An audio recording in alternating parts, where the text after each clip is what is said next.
Salut à tous, c'est Pang de la chaîne, bienvenue sur cette vidéo qui aujourd'hui va parler d'ombre et de cette facette qui est assez souvent mise de côté, même si Jung l'a a voulu lui donner ses lettres de noblesse entre guillemets. Le travail sur l'ombre, pour moi, ça devient vraiment le cœur de ce que je propose en accompagnement, et pour une raison toute simple, parce que je pars du postulat que ce que l'on veut montrer à la lumière, c'est souvent quelque chose qu'on va décorer. C'est souvent quelque chose qu'on a envie que les autres, pour obtenir des strokes, pour avoir un rapport qui semble plus juste, pour que les gens puissent nous apprécier, nous aimer, etc., euh, la lumière, elle est factice. C'est d'ailleurs, si on prend Jung, on a cette espèce de notion où on sait que la personne se masque. Si elle se masque, c'est que déjà, elle n'est pas vraiment elle. Et très souvent, elle se masque pour montrer quelque chose d'elle qui n'est pas elle. On sait que parce qu'il y a une morale, parce qu'il y a des règles, parce qu'il y a des normes, parce qu'il faut fonctionner d'une certaine façon, on a cette tendance naturelle à se masquer, que ce soit avec nos amis, notre famille, dans les cercles sociaux divers.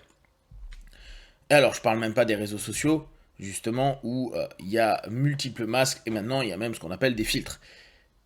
Seulement, tout ce qu'on est en train d'exposer, alors tout étant excessif, étant une grosse généralité, mais la grande partie des choses qu'on expose ne sont pas réellement nous. Petit 1, parce qu'on ne sait pas réellement qui on est, et petit 2, parce qu'on tente de répondre à ce besoin social, ce besoin de base de l'autre pour survivre. Donc c'est très très primitif. L'intérêt de l'ombre, de l'obscurité, du dark side, qu'importe comment on l'appelle, c'est qu'on n'a pas de tabou. Vous savez, quand vous êtes en train de vous dire des choses dans votre tête qui sont absolument pas sympas et que vous êtes en train de faire un sourire figé à la personne qui vous parle. Quand vous êtes en train d'insulter la terre entière et que derrière vous allez quand même tranquillement à votre boulot. Quand vous êtes en train de vivre en vous des trucs qui sont complètement destructeurs, mutilants sur vous-même, et que vous êtes en train de sortir une phrase toute faite, hyper positive, en mode dev perso, la vie est belle. Cette notion d'obscurité, pour moi, est la plus authentique. Elle est la plus authentique, tout simplement parce qu'elle n'a pas les tabous et la morale qu'on impose en externe, qu'on impose dans le groupe social. Elle est présente, cette facette de vous, elle est présente dans tout, et dans tout ce que vous dites et tout ce que vous faites. On tente, quasiment tous, de faire en sorte qu'elle ne ressorte pas. Pour ça, on arrive même à se discipliner. On va se créer un ensemble de routines et de patterns pour justement se représenter au travers de ces routines et de ces patterns et d'éviter que ces autres cheminements intérieurs qui sont là, qui bouent, qui s'expriment, mais par microdose, donc on le voit peu, puissent prendre le dessus. Et c'est souvent quand il y a un choc, une rupture, quelque chose d'assez intense dans la vie, qui fait que on voit les gens qui commencent à se décomposer, en tout cas décomposer le masque social, le visage proposé, l'homme, la femme qu'il a été proposé au monde, pour mettre en valeur des choses où les gens vont se dire mais je me rendais pas compte qu'il était comme ça. C'est incroyable le comportement qu'il a pu avoir. C'est incroyable qu'il puisse, ou elle ait pu dire cette chose-là. Et là-dessus, quand dans l'accompagnement on commence à amener les partenaires à se dire mais ce que tu me dis que tu veux, souvent la valeur qu'on a. Moi je veux montrer que je suis positif ou je veux pas plonger dans la négativité comme l'étaient mes parents ou dans tel ou tel truc. Mais c'est que au fond de toi, il y a très très souvent, quand on commence à poser des questions et à aller, cet aspect-là est déjà complètement là. Déjà, tu as été éduqué avec ça, on va dire, en côté négatif. Et donc, c'est hyper imprimé. Tu luttes avec, tu peux ne pas être d'accord. Néanmoins, tu as une grosse facette de toi qui est hyper négative. Or, à longueur de temps, on la repousse, voire on la nie. Non, non, mais pas du tout. Moi, je suis pas comme mes parents, je suis pas comme machin, je suis pas comme ceci, je suis pas comme cela, gna gna gna gna. Mais si, en fait, tu l'es complètement. Mais le visage que tu veux montrer, l'histoire que tu veux raconter, que tu veux te raconter, et que tu veux raconter au monde entier, c'est pas ça. Et plus on travaille avec ces zones cachées, faudrait même peut-être voir à se dire, est-ce que c'est de l'obscurité? Oui, c'est dans l'ombre, mais c'est juste caché, non transmis, non partagé. Et plus on bosse avec, plus on se rend compte qu'on est ça. Et la plupart du temps, quasiment le réflexe de tout le monde, c'est de dire « je ne veux absolument pas être ce type de personne-là, c'est les personnes que je déteste le plus ». C'est normal, c'est la partie cachée de toi-même, c'est celle qui est peut-être la moins ragoûtante, la moins vendeuse, la moins sexy, la plus primitive de toi. Et bah ça emmerde.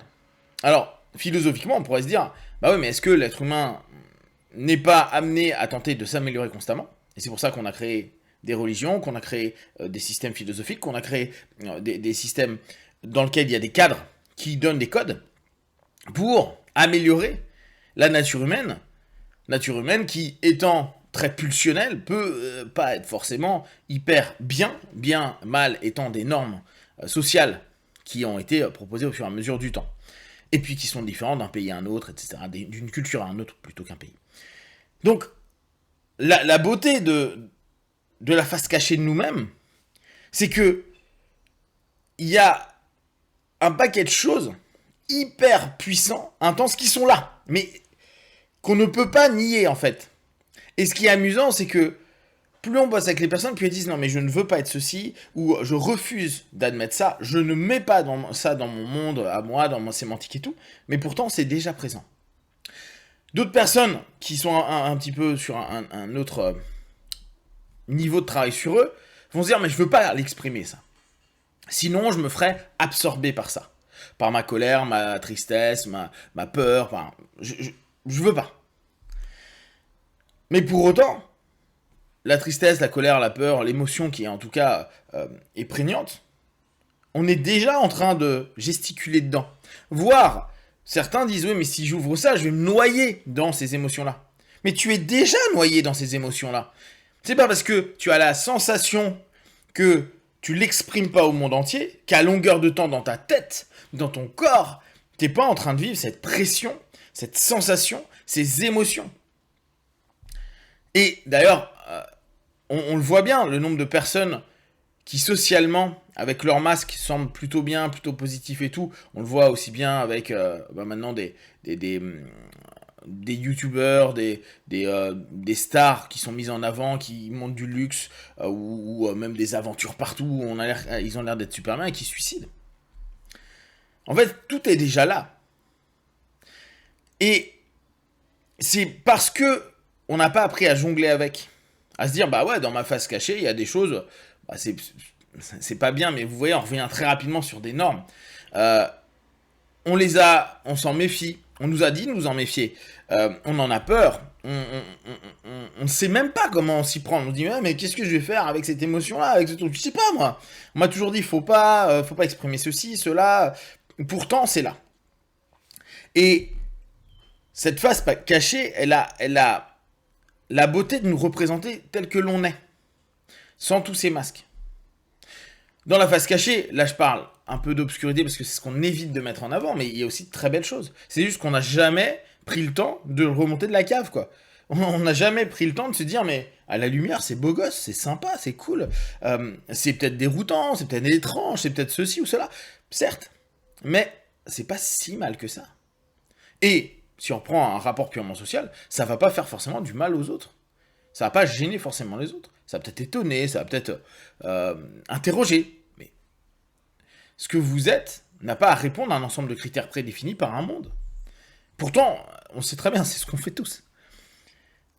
Donc, le travail sur la face cachée, l'ombre, l'obscurité, c'est pour moi la découverte la plus intéressante, aussi bien pour nous, praticiens, quand on bosse sur nous, que pour nos partenaires. Et se rendre compte que la plupart du temps, ce qu'ils ont voulu éviter toute leur vie, ils le sont déjà depuis tout ce temps-là, c'est hyper apaisant à se dire, en fait, j'ai pas à lutter. Il n'y a pas de lutte. vous-même avez déjà gagné cette partie obscure qui s'exprime sur plein de façons et qui amène des personnes en cabinet, elle est déjà en train de gagner depuis très très longtemps. Donc pourquoi ne pas découvrir, apprendre, associer, parfois se dire ouais merde, je suis ça, et bah tant pis, mais en faire quelque chose.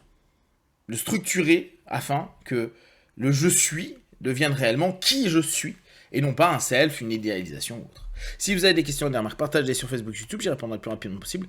Comme d'habitude, de tout ce que je propose, ne prenez que ce qui est bon et juste pour vous. Testez, observez, analysez et concluez. Be one, ciao.